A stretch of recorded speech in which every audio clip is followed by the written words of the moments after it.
Assalamualaikum semuanya. Perkenalkan, saya Pina, mahasiswi dari Institut Manajemen Wiyata Indonesia. Di sini saya ingin menyampaikan materi mengenai organizing issue yang akan saya sampaikan dalam rangka memenuhi tugas ujian tengah semester. Baik, sebelumnya saya ingin memperkenalkan rekan-rekan saya yang ikut andil dalam pembuatan materi ini. Yang pertama ada Diah Pitaloka, Sylvia Rahmawati, Pina yaitu saya sendiri, Pini Listiani, Hoirun Nisa Eka Pratiwi, Lukman Maulana, Sony Febriansah, dan yang terakhir ada Rifki Wida Sarandi. Mari kita ke pembahasan yang selanjutnya. Baik, pembahasan yang pertama adalah mengenai organizing issue itu sendiri, yang lebih dikenal dengan meaning of organizing issue. Organizing issue adalah masalah yang menjangkau sejumlah departemen dan unit dalam suatu organisasi dan mempengaruhi seluruh organisasi. Ada pula tantangan organisasi, di antaranya ada budaya organisasi. Masalah organisasi yang umum dapat mencakup ambiguitas, komplikasi yang buruk, dan inkonsistensi. Baik, yang selanjutnya ada organizational problems. Masalah organisasi ada 5. Yang pertama, bentuk hukum organisasi. Badan hukum pada hakikatnya adalah hak dan kewajiban dari para anggotanya secara bersama-sama, dan di dalamnya terdapat harta kekayaan bersama yang tidak dapat dibagi-bagi. Masalah yang kedua adalah desain dan struktur organisasi. Struktur organisasi dapat dibedakan dari desain organisasi.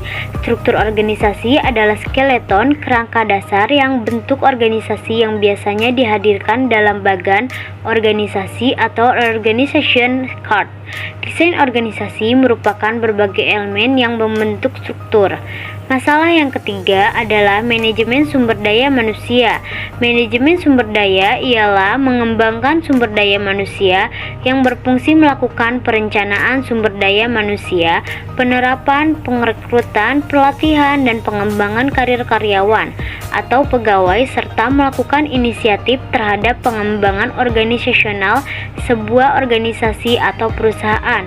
Masalah yang keempat adalah merangsang dan membuat perubahan. Masalah yang kelima adalah pentingnya inovasi berkelanjutan. Bentuk hukum organisasi diantaranya ada kepemilikan tunggal.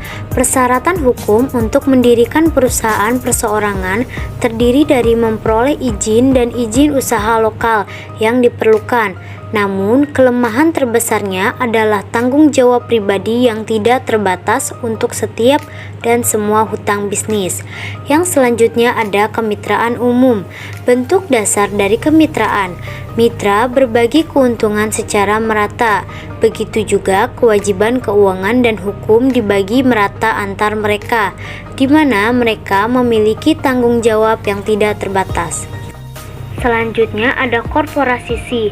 Korporasi ASI atau C Corp adalah struktur hukum untuk korporasi di mana pemilik atau pemegang saham dikenakan pajak secara terpisah dari entitas. Pengenaan pajak atas keuntungan dari bisnis ada di tingkat perusahaan dan pribadi, menciptakan situasi perpajakan berganda. Selanjutnya ada korporasi S. Korporasi S adalah jenis korporasi khusus yang memiliki karakteristik reguler korporasi tetapi unik karena pemiliknya dikenakan pajak sebagai persekutuan selama kriteria tertentu terpenuhi. Namun bentuk organisasi hukum ini harus memenuhi kriteria yang ketat. Selanjutnya ada kemitraan tanggung jawab terbatas. Kemitraan tanggung jawab terbatas adalah organisasi hukum yang dibentuk oleh mitra umum dan mitra terbatas. Merekalah yang memiliki kewajiban tidak terbatas. Mitra ini biasanya adalah investor pasif, meskipun mereka dapat memberikan saran manajemen kepada mitra umum. Lalu, perseroan terbatas adalah bentuk organisasi bisnis yang relatif baru, yang merupakan campuran antara kemitraan dan korporasi. LLC menawarkan perlindungan kewajiban korporasi, manfaat pajak dan kemitraan, dan batasan yang lebih sedikit kepada korporasi S. Lalu ada ringkasan bentuk hukum organisasi. Keputusan pengorganisasian mengenai bentuk badan hukum organisasi merupakan hal yang penting karena dapat menimbulkan konsekuensi perpajakan dan kewajiban yang signifikan. Seorang pengusaha perlu memikirkan hati-hati tentang apa yang penting, terutama di bidang fleksibilitas, pajak, dan jumlah tanggung jawab pribadi dalam memilih bentuk organisasi terbaik. Pembahasan selanjutnya mengenai desain dan struktur organisasi. Pilihan struktur organisasi yang sesuai juga merupakan keputusan penting saat mengatur usaha kewirausahaan. Keputusan desain organisasi dalam usaha kewirausahaan berkisar pada 6 elemen kunci. Dari kunci struktur organisasi yaitu spesialisasi kerja, departemen, rantai komando, rentang kendali, jumlah sentralisasi, desentralisasi, dan jumlah formalisasi.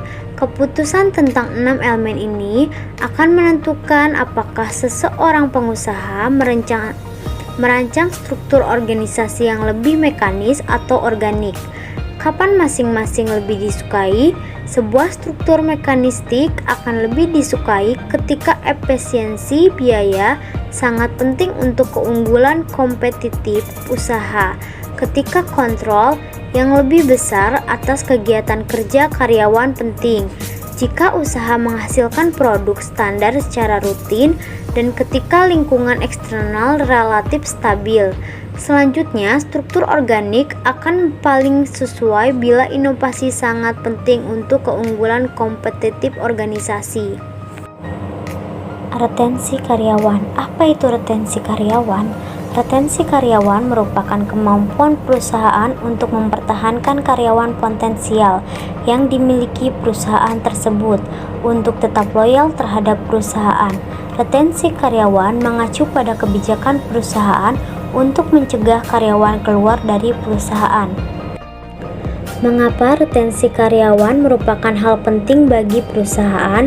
Karena perusahaan akan mendapatkan orang-orang yang kompeten, berkualifikasi ke dalam usaha, serta merupakan langkah pertama dalam mengelola sumber daya manusia secara efektif. Jadi, seorang pengusaha pastinya ingin mempertahankan orang-orang yang telah dia kerjakan dan latih. Lalu ada pengrekrutan karyawan. Merekrut karyawan baru adalah salah satu tantangan terbesar yang dihadapi wirausahawan. Faktanya, kemampuan perusahaan untuk berhasil merekrut karyawan yang sesuai dan konsisten dinilai sebagai salah satu faktor terpenting yang mempengaruhi kesuksesan organisasi. Pengusaha mencari orang-orang berpotensi tinggi dan dapat melakukan banyak peran selama tahap pertumbuhan usaha. Mereka mencari orang-orang yang sangat mampu dan memiliki motivasi diri, fleksibel, memiliki banyak keahlian, dan yang dapat memajukan perusahaan. Yang terakhir ada memulai perubahan. Seperti yang kita tahu, konteks yang dihadapi oleh pengusaha adalah perubahan yang dinamis. Itulah mengapa sangat penting bagi seorang wirausaha untuk mengenali peran yang ia mainkan dalam menerapkan perubahan. Pada akhirnya, wirausaha harus memandu proses perubahan tersebut. Dalam hal ini, wirausahawan menjawab pertanyaan-pertanyaan yang memberikan saran, mendapat sumber daya yang dibutuhkan, dan melakukan apa yang diperlukan untuk menerapkan perubahan. Baik, sekian yang dapat saya dan rekan-rekan saya sampaikan mengenai materi organizing issue. Kurang lebihnya saya mohon maaf. Wabillahi taufiq wa hidayah. Wassalamualaikum warahmatullahi wabarakatuh. Dan jangan lupa untuk like, comment, dan subscribe. Terima kasih.